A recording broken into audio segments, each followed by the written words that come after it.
주요 뉴스입니다. 청주 방서지구의 기업형 슈퍼마켓 이른바 SSM 입점이 허가되면서 논란이 확산되고 있습니다.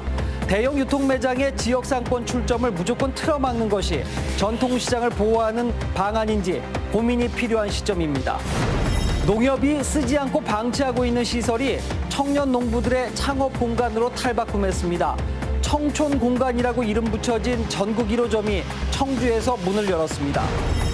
설 명절을 앞두고 사과가 본격적인 출하를 시작했습니다. 이상기온의 생산량이 감소하면서 가격은 예년보다 비싸게 거래되고 있습니다. 보훈군이 드론 산업 선점에도 시동을 걸었습니다. 전국에 10곳이 있는 드론 실기 시험장이 개설된 데 이어서 올해 말에는 드론 신제품 테스트장도 문을 엽니다. 안녕하십니까. CJB 8시 뉴스 시작합니다. 대형 유통업체 지역상권 출점을 놓고 비판적인 시각이 많습니다. 그러다 보니 전통상권 이른바 상생 방안을 내놓고서야 점포 문을 열 수가 있습니다. 대기업의 지역 상권 출점을 무조건 틀어막는 것이 지역 상권을 보호하는 최선의 방안인지 고민이 필요해 보입니다. 홍우표 기자가 취재했습니다. 청주 원마루 시장입니다. 1km쯤 떨어진 방서지구의 기업형 슈퍼마켓, 이른바 SSM 입점이 허가됐습니다. 사실 인근에 농협 하나로마트도 있고 원마루 시장에 미치는 상권 침해가 미미할 것으로 보이지만 법에 따라 해당 상인들의 동의와 법적 심의를 거쳐야 합니다. 상인들에게 주어질 상생 방안은 발전기금 6천만 원 등 금전적, 물질적 지원입니다. 그런데 시민단체가 이 발전기금 등에 대해 강력한 어조로 비난을 하고 나섰습니다. 그들이 먼저 나서서 허용을 하는 이런 사태를 그냥 두면은 전통시장이라든가 자영업을 하시는 분들의 생각이 바뀌지 않을 거라는 위기의식을 저희도 느껴서 그런 전통시장의 잘못된 행동은 저희가 먼저 비판을 하는 게 맞다고 생각을 했었습니다. 현행 유통산업발전법에서는 상권영향평가서, 지역협력계획서 제출과 의견 수렴을 의무화하고 있습니다. 유통업 상생발전협의회 개최 당시 금전적 지원이 있다는 것이 공개됐고 그 밖에 다양한 상생 방안이 제시되면서 조건부 통과됐습니다. 지난 2017년 청주 그랜드프라자 복합 쇼핑몰도 인근 내덕 자연시장의 현대화 사업에 대한 장기 지원을 약속하면서 입점이 허가된 바 있습니다. 돈을 지원해서 어떤 사업을 해주는 것도 상생을 하지만 그 외에 어떤 다른 사항들도 상생을 해요. 그 전통시장하고 소상공인들을 위해 가지고. 경실련 측은 향후 대형 유통업체의 추가 출점을 막기 위해서라도 이번 사례를 반면 교사로 삼아야 한다는 입장입니다. 하지만 전통상권의 보호를 부르짖는 사이 이미 세종, 코스트코 등 타 지역 대형 유통시설로 충북 소비자들의 발길이 줄을 잇고 있습니다. 대기업의 지역상권 출점을 무조건 반대하는 것이 전통상권을 보호하는 가장 유효한 수단인지 지역 주민들의 회의적인 시각이 많은 것도 엄연한 현실입니다. CJB 뉴스 홍우표입니다.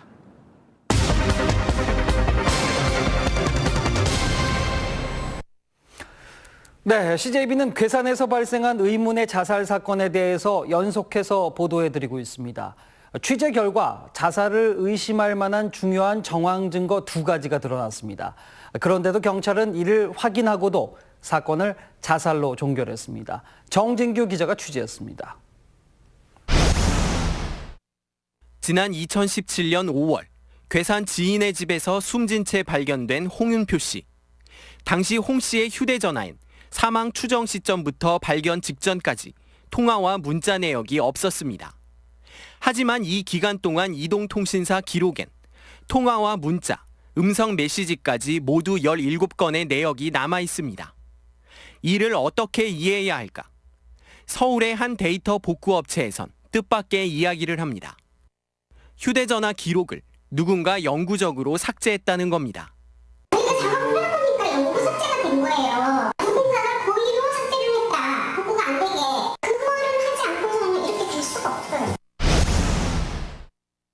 사망 추정일의 행적도 큰 의문입니다.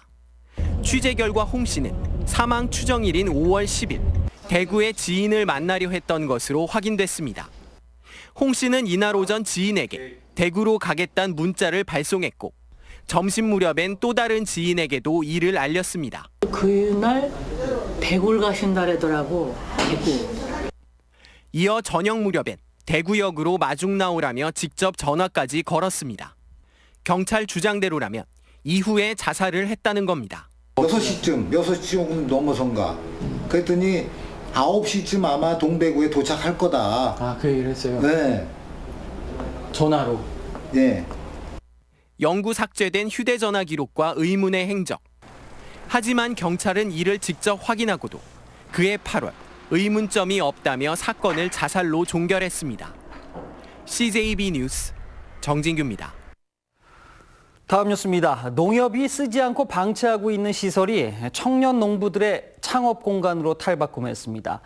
청촌 공간이라고 이름 붙여졌는데 전국 1호점이 청주에서 문을 열었습니다. 조상호 기자가 보도합니다.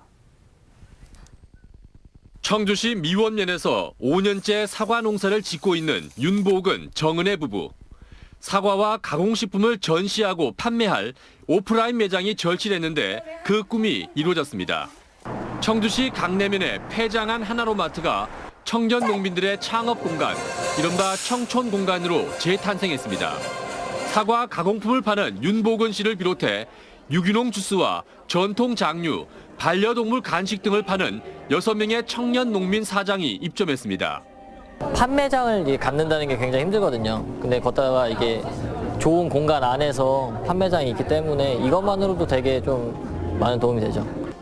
토종콩 농사를 지어 장을 담그는 최공희 씨는 발효 음식 체험 활동을 할 수 있게 됐다며 크게 반기고 있습니다.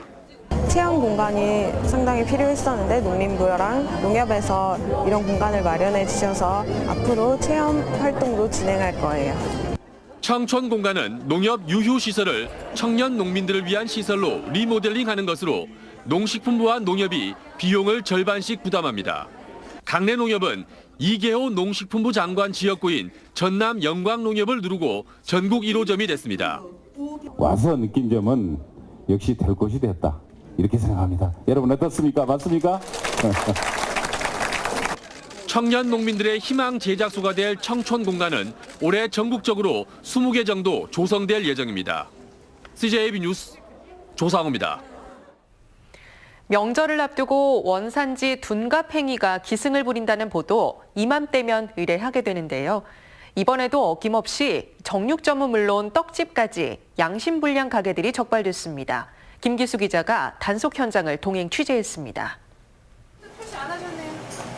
국립농산물품질관리원 단속반 직원들이 한 정육점에 들이닥칩니다. 원산지가 어딘지 알 수 없는 우족이 냉장고를 가득 채우고 있고 진열대에 놓인 소고기와 돼지고기의 축산물 이력 번호는 확인조차 안 됩니다.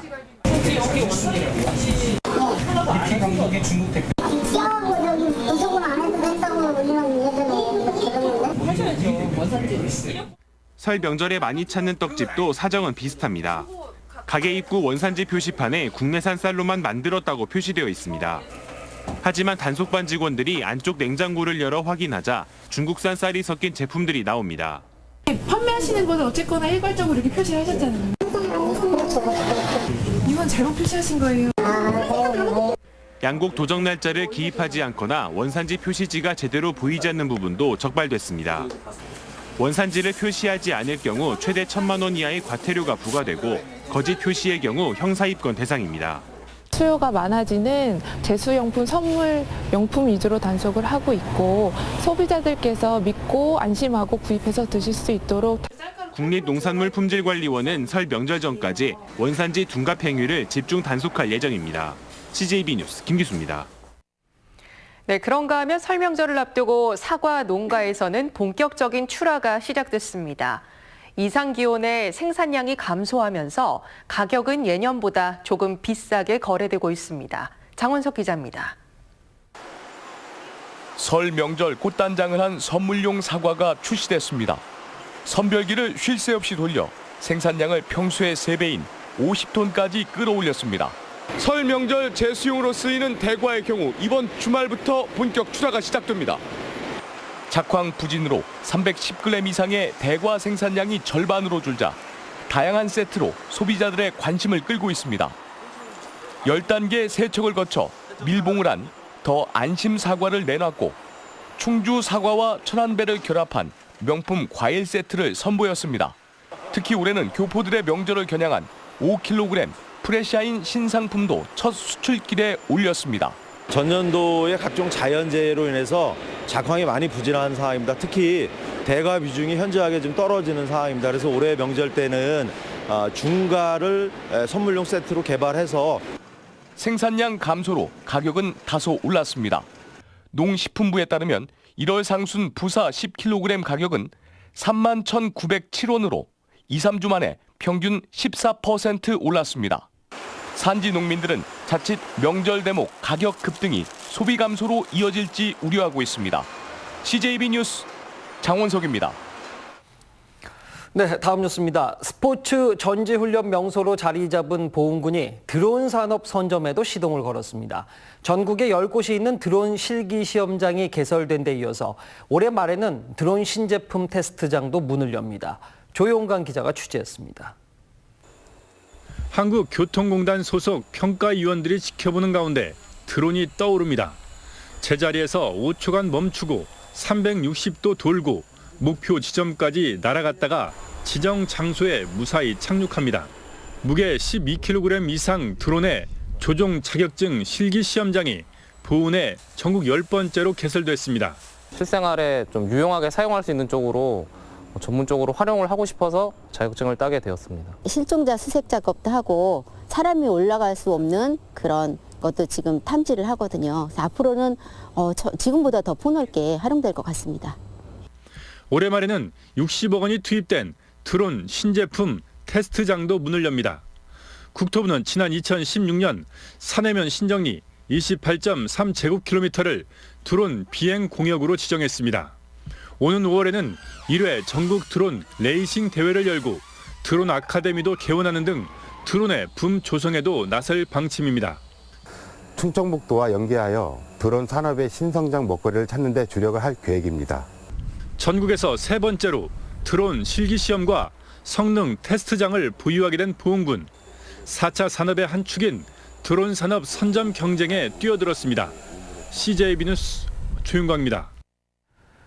바른미래당 김수민 의원이 성폭력 피해자를 2차 피해로부터 보호하는 내용을 담은 성폭력 방지와 피해자 보호 등에 관한 법률 일부 개정 법률안 등을 대표 발의했습니다.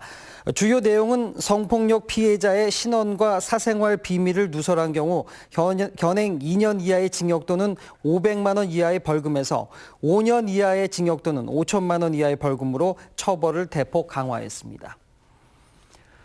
충북소방본부가 지난해 구급활동 현황을 분석한 결과 전체 심정지 환자 971명 가운데 7.8%인 76명이 구급대원의 심폐소생술로 목숨을 구한 것으로 나타났습니다. 소방본부는 전문 구급차 확대나 다중출동체계 구축 등으로 해마다 구급활동 성과가 늘고 있다고 밝혔습니다.